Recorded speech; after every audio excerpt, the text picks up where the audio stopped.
네, 여러분 반갑습니다. 재무제표 분석 중에서 우리가 재무제표에 대한 이해 공부하고 있는데요. 자, 이번 시간은 재무제표는 아닙니다. 재무제표는 아닌데 재무제표와 밀접하게 관련이 있는 정보, 감사보고서와 사업보고서에 대해서 우리가 한번 살펴보겠습니다. 지금 우리가 이번 시간에 하는 감사보고서와 사업보고서는 재무제표 자체는 아니지만 재무제표와 밀접한 관련이 있는 정보이기 때문에 우리가 살펴보는 겁니다. 자, 감사보고서의 개념은 뭐냐?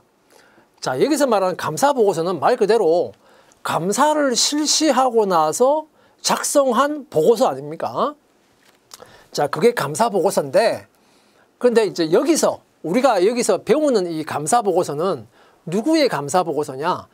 독립된 외부 감사인이 작성한 보고서를 말하는 거예요. 자, 그 감사보고서를 배우는 겁니다. 자, 회사에 대해서 독립된 외부 감사인이 회사의 재무제표가 회계 기준에 따라서 적정하게 작성되었는지의 여부를 감사하고 감사 의견을 표시한 보고서, 그것을 여기서 말하는 감사보고서.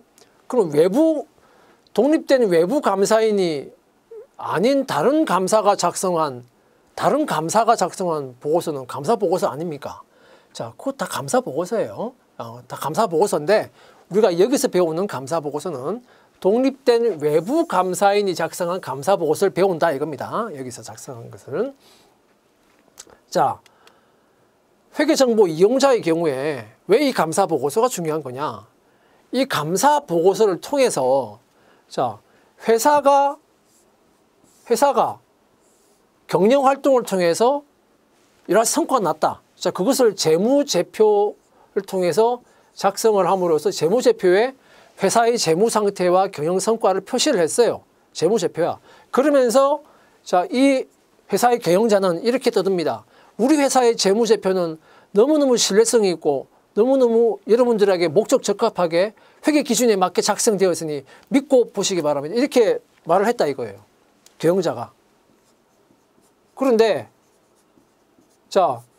이 회사의 주식에 투자하고 있는 주주라든가 또는 이 회사에 자금을 빌려준 채권자가 있다면 이 주주나 채권자는 회사 내부에 있는 사람이 아니잖아요.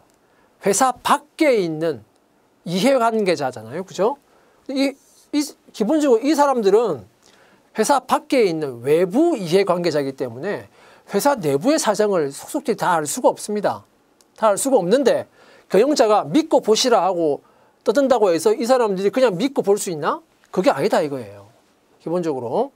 자, 그러면 이걸 믿고 볼 수 있도록 해주는 그 장치가 뭐냐? 회사하고는 독립된 위치에 있는 감사인이 한마디로 독립된 회사 밖에 있는 감사이기 때문에 외부 감사인 이렇게 부르는 거죠. 외부 감사인 있을 때 이 외부 감사인이 이 재무제표를 어떻게 해요? 회계 감사를 하는 거죠. 회계 감사를 해서 감사를 한 결과 이 재무제표는 회계 기준에 따라서 적정하게 작성된 재무제표가 맞다라고 감사 결과 그 보고서를 이제 만들면 그러면 이 회사 밖에 있는 이 주주나 채권자들은 어떻게 됩니까? 감사 결과 적정하게 작성된 재무제표라네? 그러면 믿고 이 재무제표를 볼 수 있겠다. 이렇게 되는 겁니다. 그래서 회계정보 이용자는 감사 보고서에 의해서 회사의 재무제표를 신뢰할 수 있게 되는 거고 그 재무제표를 바탕으로 해서 내가 이 회사의 주식을 계속 보유할 거냐 아니면 지금 팔 거냐 돈을 빌려줄 거냐 이러한 의사결정을 그 재무제표를 기준으로 해서 의사결정을 할 수 있게 되는 거예요. 믿고. 자, 그래서 이 감사보고서가 중요한 것이다 이겁니다.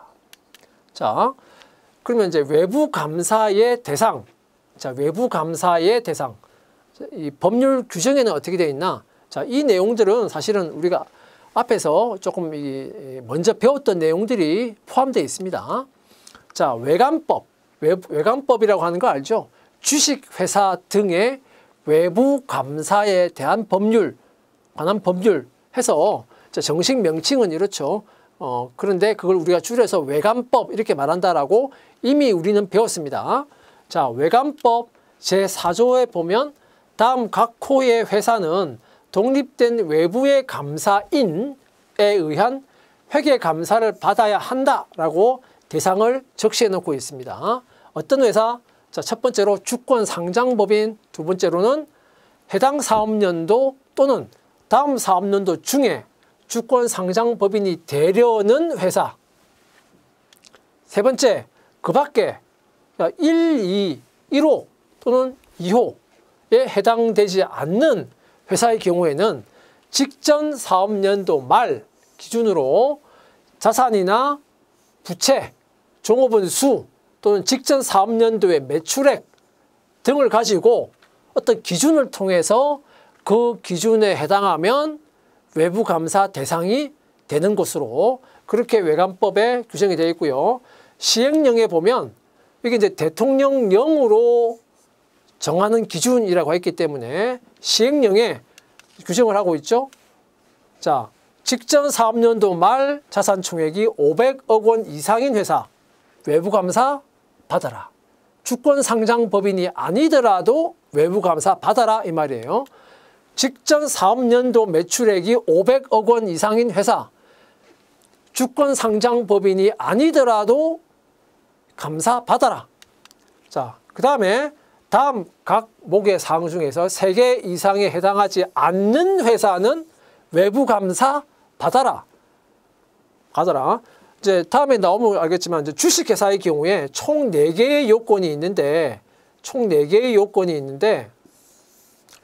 3개 이상에 해당한다. 그러면 4개의 요건 중에 3개 또는 4개에 해당하는 경우죠.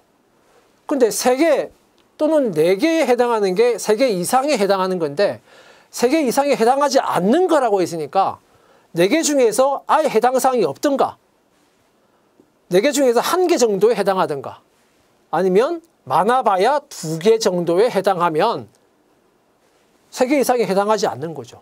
그죠? 자, 그러면 요 정도에 해당하면 외부 감사를 받아라 이겁니다. 받아라. 자,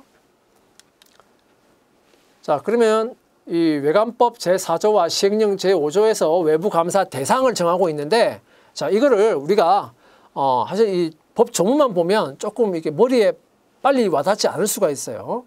그래서 이게 한번 순서를 정해서 그림으로 한번 표시를 해봤습니다. 자, 처음에 뭐에서부터 출발하냐? 주권 상장 법인이냐? 자, 여기서 출발하는 거예요. yes. 자, 주권 상장 법인. 그럼 볼 필요 없어. 외부 감사 받아야 돼. 법으로 정해놨어 이 말입니다. 법으로 정해놨어. 외관법에서. 그런데 주권 상장 법인이 아니야. 그럼 그 다음번에는 이제 뭐가 됩니까? 지금은 아닌데 혹시 다음 사업년도까지 상장을 할 예정인 거냐? 그래. 그러면 지금은 아니지만 다음 사업년도까지 상장 예정이니까 그런 법인은 외부 감사 받아야 돼. 법으로 정해놨어. 외관법에서. 받아야 돼. 근데 이것도 아니야. 그러면 완전히 그냥 비상장 회사라는 거 아니에요? 그럼 비상장이라는 건데 비상장 주식회사냐? 주식회사냐? 자, 그래. 비상장 주식회사다. 일단 여기 다 해당하지 않는 비상장 주식회사인 거죠?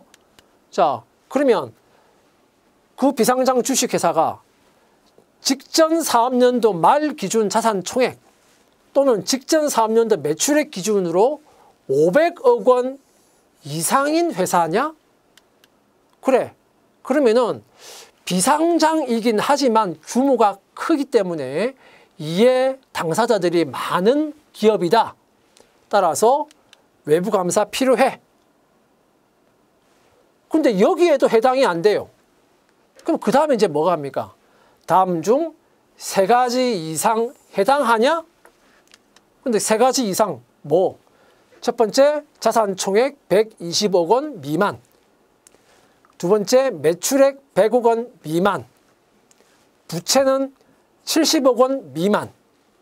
종업원은 100명 미만. 자, 이런 요건들에 대해서는 우리가 저 앞에서 중소기업 회계 기준, 뭐 일반 기업 회계 기준 그 적용하는 거에 대해서 우리가 배웠던 바가 있습니다. 그 부분에서 이 부분에 대해서 우리가 자세하게 배운 바 있어요.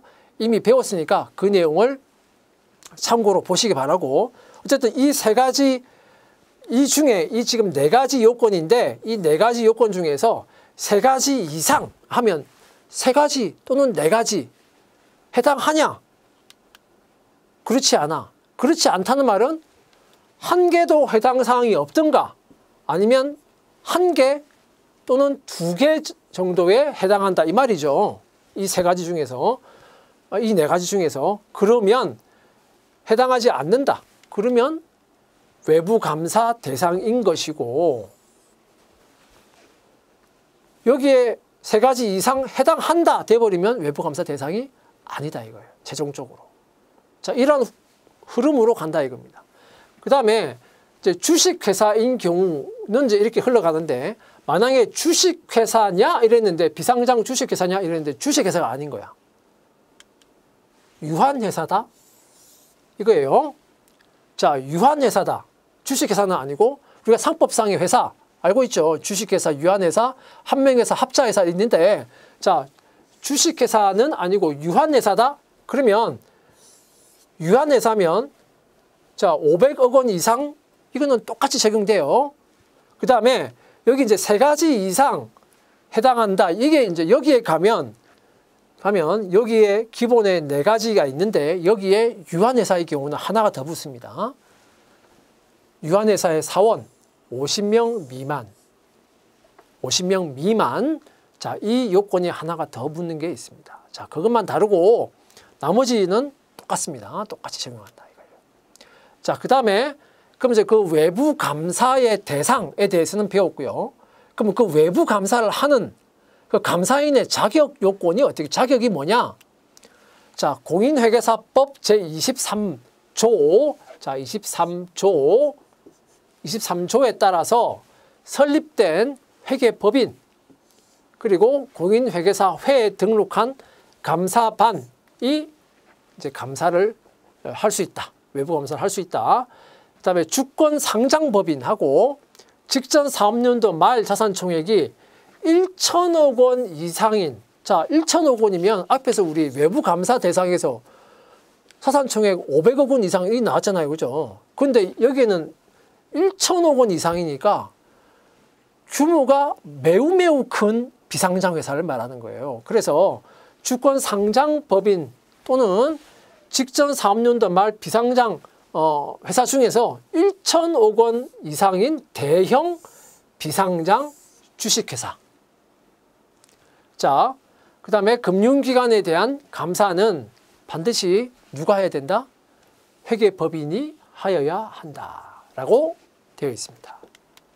자, 그 다음에 감사를, 그러면 이제 감사인의 자격을 받는데, 그럼 감사를 직접 이제 실시할 때 어떻게 되냐? 회계감사 기준에 따라서 감사를 실시하는데, 회계감사 기준은 한국공인회계사회가 금융위원회의 사전 승인을 받아서 정하도록 되어 있고요. 감사인은 감사를 실시한 결과를 기술한 감사 보고서를 작성하도록 하고 있습니다. 자, 감사 보고서에는 그럼 어떤 내용이 들어가야 되냐? 감사 보고서에 들어가야 되는 내용은, 자, 그 감사를 어떤 범위에서 감사를 실시했다라고 하는 감사의 범위, 그리고 그 감사를 실시했는데 그 결과 감사 의견은 뭐다? 사실은 가장 핵심적인 게 이 감사 의견이겠죠. 가장 핵심적인 내용이 되겠습니다. 감사 의견. 자, 감사 의견은 어떻다? 그리고 기타 이해관계인의 유용한 정보를 감사 보고서에 포함을 하도록 되어 있는데, 자, 그리고 이 회사가 작성한 재무제표와 회사가 작성한 재무제표, 그리고 외부 감사에 참여한 인원수, 그다음에 감사 내용, 그다음에 감사에 소요된 시간, 그다음에 외부 감사에 여기 가서 실시한 내용 등을 적은 서류를 첨부하도록 되어 있습니다. 감사 보고서 본문에는 안 들어가지만 이런 내용들을 첨부하도록 되어 있어요. 자, 이런 내용들은 뭡니까? 결국은 뭐 이런 내용들은 감사를 자, 이렇게 이 정도 되는 인원을 이 정도 시간을 투하해서 감사를 실시했다. 그래서 우리는 감사를 이렇게 적정하게 했다는 것을 보여주는 거예요. 그죠? 자, 그런 서류들을 첨부를 하도록 되어 있습니다.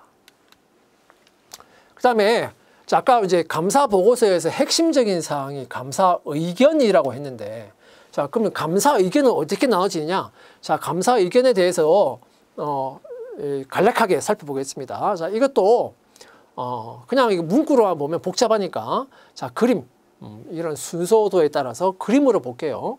자, 먼저 감사를 하려면 당연히 감사를 하기 위해서는 충분한 증거를 입수를 해야 그걸 보고 감사를 할 거 아니겠습니까? 그래서 충분하고 적합한 증거를 입수했느냐? 자, 출발이 이제 여기에요. 자, 일단 충분하고 적합한 증거를 입수했냐? 자, 그래.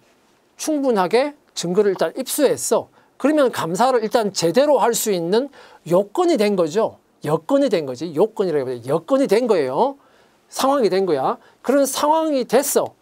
자, 그런데 감사를 해보니 이 재무제표의 왜곡 표시가 아주 중요하냐? 재무제표가 왜곡이 많이 됐냐? 이 말이죠. 쉽게 표현하면. 재무제표 왜곡이 많이 됐냐? 재무제표 별로 이렇게 왜곡된 게 없어. 그러면 그냥 적정하다라고 하는 의견이 나가요. 이걸 이제 적정 의견 이렇게 말하는 거고요. 왜곡 표시가 많이 됐냐? 일단은 왜곡 표시가 좀 많이 된 것 같아. 중요해. yes. 왜곡 표시가 중요해. 그런데 그 왜곡 표시가 전반적으로 재무제표 전반에 걸쳐서 다 왜곡됐냐? 그래. 왜곡 표시가 중요하면서 전반적으로 다 왜곡됐어. 그러면은 이거는 아주 부적정해. 재무제표가 아주 부적정해. 라고 의견을 나오는 겁니다. 부적정 의견이에요. 자, 그런데 왜곡 표시가 중요한 내용이 있긴 한데 전반적으로 왜곡된 건 아니야. 일부 항목에서 왜곡 표시된 것들이 있어. 전반적으로 다 왜곡된 건 아니야. 그럼 그거는 이제 한정적으로 왜곡됐다 이 말이죠. 그래서 이 경우는 한정의견 이렇게 나가는 겁니다. 한정의견이라고 하는 거예요. 자, 그 다음에 자, 이게 이제 충분하고 적합한 증거가 입수되었냐로부터 출발했는데 일단 충분하고 적합한 증거 입수가 일단은 좀 안 되었어 라고 하면 그러면 이제 내가 입수하지 못한 증거가 있다는 거잖아요. 자, 입수하지 못한 증거가 있다는 거예요. 그러면 입수하지 못한 그런 증거가 있어. 자, 그러면 이 상태라는 건데 입수하지 못한 증거가 있어서 발견하지 못한 재무제표의 왜곡 표시가 있다는 겁니다. 발견하지 못한 재무제표의 왜곡 표시가 중요하냐? 뭔가 증거를 입수하지 못해서 발견하지 못한 게 있는데 그 발견하지 못한 게 중요한 거냐? 그러면은 별로 입수하지 못한 증거가 있긴 하지만 별로 이렇게 그게 별로 중요하지는 않아. 그러면은 적정 의견이 나갈 수도 있어요. 자, 이거는 충분하고 적합한 증거가 입수됐냐? 중요하냐? 아니다. 그럼 무조건 적정 의견이라는 측면이 아니에요. 무조건 이러면 이 내용은 무조건 이 경우에는 적정 의견 이런 내용은 아니고 자, 입수하지 못한 증거가 있긴 하지만 그게 별로 이렇게 크게 감사 의견에 영향을 미칠 만큼 중요하진 않아 이 말입니다. 자, 그렇게 여러분들이 이해를 해주세요. 자, 그럴 경우에는 적정 의견이 나갈 수 있다는 겁니다. 자, 그런데 자, 입수하지 못한 증거가 있고 그에 따라서 발견하지 못한 재무제표의 왜곡 표시가 매우 중요해. 매우 중요해. 그러면 그 발견하지 못한 재무제표 왜곡 표시가 전반적으로 다 왜곡된 거냐? 그래. 그러면은 이 경우는 의견 거절로 갑니다. 왜? 발견하지 못한 그 왜곡 표시가 전반적이고 중요하긴 한데 어쨌든 그 증거를 가지고 있지 못하잖아요. 그러니까 정확하게 내가 이렇다 저렇다 부적정하다 어쩌다 이렇게 의견을 내놓지는 못한다는 겁니다. 그러니까 의견을 내지 못할 만큼 내가 입수하지 못한 증거들이 많다는 거야. 많고 그것 때문에 제대로 감사가 제대로 안 됐고 그리고 그 입수하지 못한 증거에서 발견하지 못한 왜곡 표시가 전반적으로 많이 발생해 있을 가능성이 커. 그러면 내가 의견을 낼 수가 없잖아요. 그죠?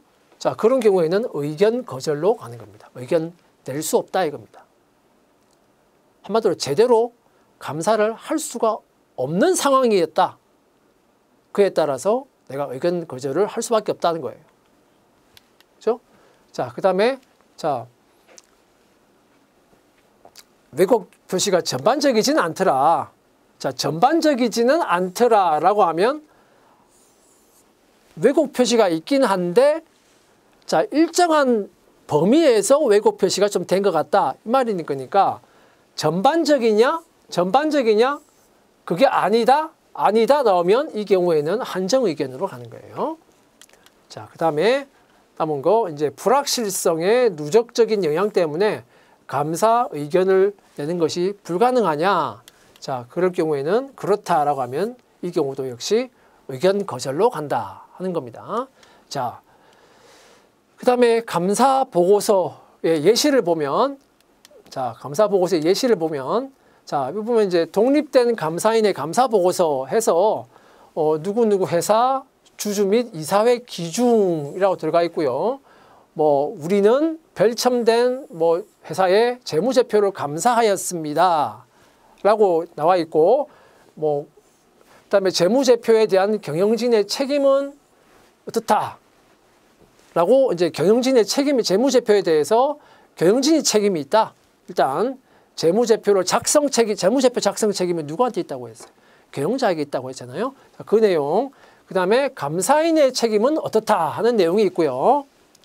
그 다음에 감사 의견 이렇게 나와 있습니다. 자, 한번 읽어보면 우리의 의견으로는 어떤 회사의 재무제표는 자, 어떤 현재의 재무 상태 동일로 종료되는 보고기관의 재무 성과 현금 흐름을 한국채택 국제회계 기준에 따라서 중요성의 관점에서 공정하게 표시하고 있습니다. 자, 이렇게 감사 의견을 표시하고 있어요. 공정하게 표시하고 있습니다. 자, 이게 이제 우리가 말하는 이제 적정 의견이다 이 말이죠. 자, 감사 보고서 자, 이렇게 작성이 되는 겁니다. 자, 그다음에 이제 그 감사 보고서에 여러 가지 또 필요한 내용들이 첨부되어야 하는 거죠. 자, 감사보고 딱 한 장만 나가는 게 아니고 그 감사 보고서에 회사가 작성한 재무제표와 그다음에 여러 가지 필요한 정보들을 다 첨부해서 감사 보고서가 제출되게 되어 있는 겁니다. 자, 그다음에 감사 보고서는 봤고요. 사업 보고서를 보겠습니다. 자, 사업 보고서는 뭐냐? 그럼 사업 보고서는 회사의 경영 상황에 대한 일반 투자자의 이해를 증진시키고 경영진과 투자자 간의 정보 불균형. 자, 이게 핵심입니다. 사업 보고서가 나오게 된 배경은 경영자와 투자자 간의 정보 불균형 문제 때문에 그렇습니다. 당연히 그렇죠. 외부에 저 회사에 내가 주식 투자를 하고 있다 생각해 보세요. 내가 주식 투자를 하고 있는데 이 주식 투자자는 저 회사의 내부 사정을 내가 소속들이 알 수가 있습니까? 알 수가 없어요. 그죠? 근데 경영진은 다르잖아요. 그러니까 경영진과 투자자 간에는 심각하게 정보 불균형의 문제가 있는 겁니다. 자, 이러한 정보 불균형의 문제가 해소가 되어야 투자자가 적정하게 자기가 투자 의사결정을 할 수 있다 이거예요. 자, 그걸 돕기 위해서 나온 것이 사업 보고서인 겁니다. 그래서 정보 불균형 해소를 목적으로 해서 회사가 작성해서 공시하는 보고서. 그러니까 외부의 사람들이 알기 어려운 그런 내용들이 좀 많이 들어가 있겠죠. 사업보고서에는. 자, 투자자 등 회계정보 이용자에게 재무제표만 제공될 경우에는 회사의 상황에 대한 충분한 정보를 가질 수 없기 때문에 그래서 뭐가 나타난다? 정보 불균형 문제가 나타난다. 그래서 사업보고서를 공시하도록 하고 있다는 겁니다. 자, 그럼 사업보고서의 내용에 뭐가 있냐? 자, 이 사업보고서에 대해서 규정을 하고 있는 법률이 자, 자본시장과 금융투자업에 관한 법률. 좀 길죠? 자, 이걸 보통 우리가 줄여서 자본시장법이라는 법률이에요. 보통 이제 이런 줄임말을 많이 쓰는데 자본시장법, 자본시장 이런 말은 좀 들어보셨을 겁니다. 자본시장법이라고 말하는 법률인데 자, 정식 명칭은 자본시장과 금융투자업에 관한 법률이라고 합니다. 자, 이 자본시장법 제159조 2항 그리고 시행령 제168조의 내용을 보면 자, 사업보고서에는 뭐가 들어가야 되냐? 기본적으로 회사의 목적과 상호와 사업 내용에 대한 자세한 정보가 들어가야 되고요. 임원에 대한 보수 총액. 자, 그 다음에 임원의 개인별 보수. 그리고 그 보수의 구체적인 산정 기준. 그리고 방법. 개인별로 5억 원 이상인 경우에 자, 이 내용들이 사업보고서에 들어가야 된다라고 법률에 규정되어 있어요. 그 다음에 보수 총액 기준으로 상위 5명의 개인별 보수 그리고 그 구체적인 산정 기준 및 방법 개인에게 지급된 보수가 5억 원 이상인 경우에 자, 임원 보수에 대한 내용이 많이 있죠. 그죠? 그 다음에 재무에 관한 사항 재무제표를 포함해서 재무에 관한 사항 다음에 우리 앞에서 봤죠? 감사보고서 다음에 내부 감시 장치의 가동 현황에 대한 감사의 평가 의견서 등 해서 자, 이런 내용들이 기본적으로 사업보고서에 들어가야 된다 이 말입니다. 이것만 들어가면 된다 그게 아니고 자, 이거는 기본적으로 들어가고 그 사업보고서의 목적 자체가 정보 불균형 문제를 해소하기 위한 것이기 때문에 주주한테 회사의 사업에 관련한 그리고 여러 가지 그런 사항들에 대해서 디테일한 정보가 많이 들어가면 좋겠죠. 자, 그러면 이 사업보고서의 제출과 공시 어떻게 하는 거냐? 자, 이 법률의 자본시장법에는 자, 주권상장법인하고 기타 증권의 상장 발행회사, 그러니까 상장법인의 경우에는 기본적으로 사업보고서를 제출하고 공시를 해야 돼요. 그리고 외관법상에 자, 외관법의 회계감사 대상이 되는 법인 규정이 되어 있죠. 그죠? 그 회계감사 대상이 되는 법인 중에서 증권별로 증권의 소유자가 500인 이상인 회사 증권별로 증권 소유자가 500인 이상이라는 것은 그만큼 많은 사람들이 그 회사의 증권을 가지고 있다는 거니까 그만큼 이해관계자가 많다는 의미예요. 자, 그런 회사는 당연히 사업보고서를 제출하고 공시하라 이 말이에요. 자, 어떻게 하느냐? 사업연도 경과 후 90일 이내에 금융위원회하고 그리고 한국거래소에다가 전자문서 형태로 제출하도록 되어 있습니다. 그리고 금융위원회와 한국거래소는 3년 동안은 비치해야 되고요. 인터넷 홈페이지 등으로 공시를 해야 됩니다. 공시를 해야 된다는 것은 대중이 볼 수 있도록 해야 된다 이 말이에요. 대중이 볼 수 있도록 해야 된다. 그 다음에 이러한 사업보고서를 허위로 기재할 경우에는 이 회사는 투자자에 대한 손해배상 책임을 지게 됩니다. 허위 기재로 인해서 투자자가 손해를 입었을 경우에는 그에 대해서 손해배상 책임을 진다라고 되어 있습니다. 자, 사업보고서의 목차를 우리가 예시적으로 보면 자, 사업보고서의 목차를 보면 여기 이 사업보고서에 어떤 내용들이 들어가 있는가 볼 수 있겠죠. 자, 이 사업보고서 실제 사업보고서의 목차만 제가 발췌해서 올려놓은 겁니다.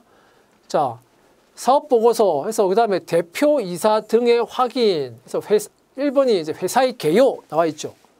회사의 개요에 보면 회사의 뭐 개요나 연혁, 변동, 자본금의 변동상, 주식의 총수, 의결권과 관련된 거, 배당에 관한 사항 나와 있고요. 그다음에 사업의 내용 들어가 있고요. 그다음에 사업의 내용이 지금 여기 35페이지인데 3번의 재무에 관한 사항까지 약 한 50페이지 정도가 지금 회사의 사업 내용에 대해 들어가 있습니다. 그 다음에 큰 3번에 보면 회사의 재무에 관한 사항 해가지고 자 재무에 관한 사항이 보면 82페이지부터 6번이 이제 348페이지니까 거의 250, 60페이지 정도가 돼 있죠. 그죠? 그 정도가 지금 회사의 재무에 관한 사항이 들어가 있어요. 굉장히 양이 많은 양을 차지하고 있습니다.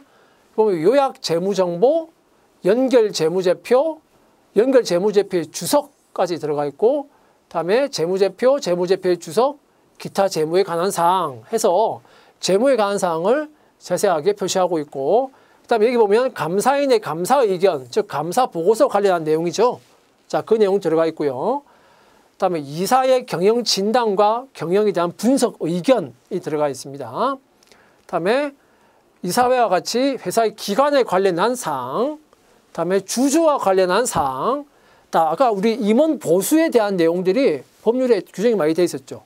자, 그래서 여기 보면 임원 및 직원 등에 관한 사항에서 이 보면 임원의 보수 등 해서 이런 내용들이 나와 있습니다. 그죠? 그다음에 계열 회사에 관한 사항, 그다음에 이해관계자에 관한 사항, 그다음에 그 밖에 투자자의 보호를 위해서 필요한 사항 해서 이런 내용들로 사업 보고서가 지금 짜여져 있어요. 그죠? 근데 이제 실제 사업 보고서를 제가 발췌해서 지금 보여드리고 있는 내용입니다. 자, 그다음에 그러면 이제 제가 앞에서 감사 보고서, 사업 보고서는 재무제표는 아니지만 재무제표와 밀접하게 관련이 있을 수밖에 없다라고 했는데, 그럼 이것을 우리가 쉽게 우리가 볼 수 있는 방법이 뭐냐? 자, 여러분들 금융감독원의 전자공시 시스템이 있어요. 흔히 우리가 이걸 이제 다트라고 하는데, 금융감독원의 전자공시 시스템에 들어가면 이 보면 다트라고 되어 있죠. 예? 다트 시스템이라고 합니다.